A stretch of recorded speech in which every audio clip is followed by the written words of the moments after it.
சரி, முதல்ல கந்த சஷ்டி என்னைக்கு வருது, எத்தனை நாள் இந்த விரதம் இருக்கணும், இதனுடைய பலன் என்ன, இதனுடைய சிறப்புகள் என்ன அப்படிங்கறத முதல்ல பாத்துருவோமா. 22/10/2025 நமக்கு துவங்குகிறது மகா கந்த சஷ்டி.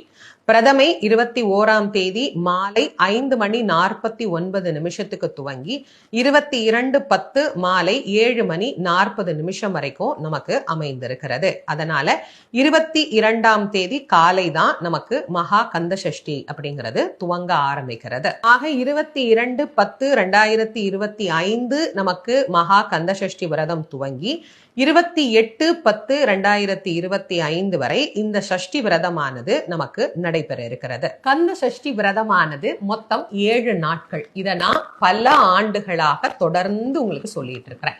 என்னுடைய குருநாதர் வள்ளல் வாரியார் சுவாமி அவர்கள் இதை மிக அழகாக உலக மக்களுக்கு தெரிவித்தார். அவருடைய அடியொற்றி அடியேனும் இதை உங்களுக்கு பல ஆண்டுகளாக சொல்லி இப்ப எல்லாருடைய மனதிலேயும் அது நல்லாவே பதிஞ்சு போச்சு. கந்த சஷ்டி விரதம் 7 நாட்கள் அப்படின்னு.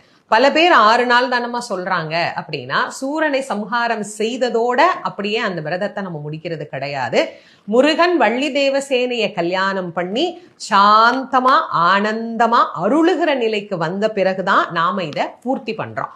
அப்படி பூர்த்தி பண்ணுகிற போது 100% நாம் வேண்டியது வேண்டிய வண்ணமாக நமக்கு கிடைக்கும். அப்படிங்கிறதுனாலதான் என்னுடைய குருநாதர் ரொம்ப அழகா இந்த மகா கந்த சஷ்டி விரதத்தை 7 நாட்கள் விரதமாக தான் கடைபிடித்து என்ன அனுபவத்தை பெற்றாரோ அதை இந்த உலக மக்களுக்கு சொல்ல ஆரம்பித்தார்.